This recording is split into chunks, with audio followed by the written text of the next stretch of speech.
My wife said her sister's business was failing. The truth behind their $230,000 investment left me speechless. I, 32M, never thought I'd be writing one of these posts. My wife and I have been married for 8 years, together for 12. We've always had what I believed was a solid relationship built on mutual trust and respect. Or so I thought. It started 3 months ago when my wife's sister called in tears. Her small clothing boutique was failing, and she needed money fast to keep it afloat. I wasn't home that night, working late at the office trying to finish a project before deadline. When I got home around midnight, my wife was waiting up, which was unusual. "We need to talk," she said, her voice oddly flat. She explained her sister's situation and how devastating it would be if the business failed. Her sister had put everything into this boutique, her dreams, her identity, her future. Then came the bombshell. I transferred money to help her, my wife said, not quite meeting my eyes. "How much?" I asked, already feeling a sinking sensation. $200,000. The world seemed to tilt sideways. $200,000. Our entire life savings. Money we'd been putting away for 12 years for our future home, for starting a family, for emergencies. Gone. Transferred without a single conversation with me. "You what?" Without talking to me first. I could barely form the words. She needed it immediately. There wasn't time to discuss it. Her voice had this defensive edge I'd never heard before. I spent that night on the couch, unable to sleep, trying to process what had happened. The next morning, I tried to have a rational conversation about it. I wasn't even angry at first, just shocked and confused. We'd always made major financial decisions together. Always. "It's my sister," she kept saying, as if that explained everything. "Family comes first." What about our family? I wanted to ask. What about us? Over the next few weeks, the situation only deteriorated. The boutique continued to struggle despite the massive cash infusion. My wife became increasingly defensive and distant. When I asked about a plan to recover our savings, she accused me of being heartless, of not understanding family loyalty. "It's just money," she said during one particularly heated argument. "We can earn it back." Just money? 12 years of careful saving, of sacrifices, of planning for our future together. Just money? I started to notice other changes too. She was constantly on her phone, texting, always angled away from me. She began taking calls in another room, speaking in hushed tones. At first, I assumed she was talking to her sister about the business troubles, but something didn't feel right. 3 weeks ago, I decided I needed to understand exactly what was happening with this business investment. If we had put our life savings into it, I deserved to know the details. My wife had mentioned a contract, but was vague about the specifics. When I asked to see it, she always had an excuse. Her sister had it. It was at the boutique. She'd show me later. I'm not proud of what I did next, but I was desperate for answers. While my wife was in the shower, I searched through her email. It didn't take long to find what I was looking for, an email from her sister with an attachment labeled Final Contract. I downloaded it and waited until I was alone the next day to read it. What I found turned my world upside down. The contract wasn't just between my wife and her sister. There was a third party involved, my wife's ex-boyfriend from college. The same ex she'd always described as the one who got away during tipsy confessions early in our relationship. The same ex who had mysteriously moved back to our city 6 months ago. According to the contract, he was a silent partner in the business, contributing design expertise while my wife's sister handled day-to-day operations. The arrangement gave him 51% ownership. My wife's name appeared not as an investor, but as a guarantor responsible for all financial liabilities.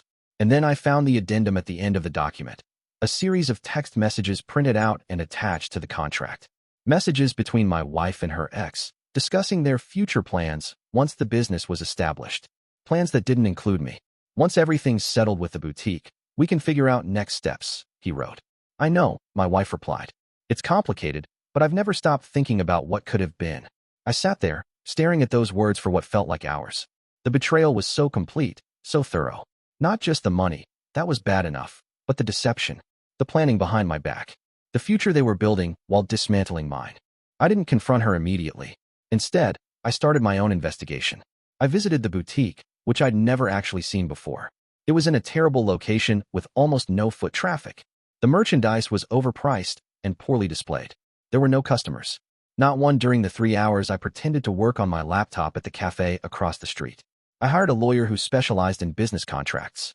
He confirmed what I already suspected. The contract was designed to funnel money away from any actual business operations. My wife had essentially signed away our life savings with no realistic hope of recovery. As the guarantor, we would be responsible for any additional debts incurred. I also discovered through bank statements that the initial $200,000 transfer wasn't the end of it. There had been several smaller transfers since then, draining our checking account as well. In total, nearly $230,000 gone. After gathering all this information, I finally confronted my wife. I laid out everything I discovered, the contract, the messages, the additional transfers, the lawyer's assessment. I expected denial, anger, tears. What I didn't expect was the cold calculation in her eyes before she masked it with a performance of remorse. "It's not what it looks like," she said, the words sounding rehearsed. "Yes, he's involved in the business, but those messages were taken out of context. I was just being supportive of a good investment opportunity. An investment opportunity that required our entire life savings without a single conversation with me." I asked, "I knew you wouldn't understand the opportunity. You've always been too conservative with money." "Too conservative?" "We'd built that savings together, dollar by dollar, with a shared vision of our future. And the messages about your future together?" I pressed. "Just business plans," she insisted. "You're overreacting." But her eyes gave her away. There was no real regret there, only frustration at being caught. That night, after another argument that went nowhere, I checked our joint accounts again. They had been emptied completely. When I confronted her, she shrugged. "The business needed an emergency cash infusion. It's temporary." I called my lawyer the next morning. By afternoon, I had moved what little remained of my personal funds to a new account, consulted with a divorce attorney, and taken the day off work to document everything. What happened next surprised even me. As I was photographing financial documents for my attorney, I found an old flash drive in my desk drawer. I plugged it in, curious, and found it contained backups of tax documents from 3 years ago, including a business plan, not for her sister's boutique, but for a completely different business, a luxury vacation property they had apparently been planning to purchase in Bali. The property was listed at $250,000, almost exactly the amount they'd extracted from our accounts. There was no failing boutique. Or rather, the boutique existed, but it was never meant to succeed. It was a shell, a way to justify taking our money for their real plan. I took this new evidence to my lawyer, who advised me to contact the police. This wasn't just a marital dispute anymore. It was fraud. When I got home that evening, my wife was packing a suitcase.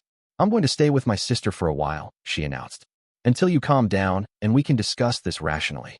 "Before you go," I said quietly, "there's something you should know. I found the Bali property documents."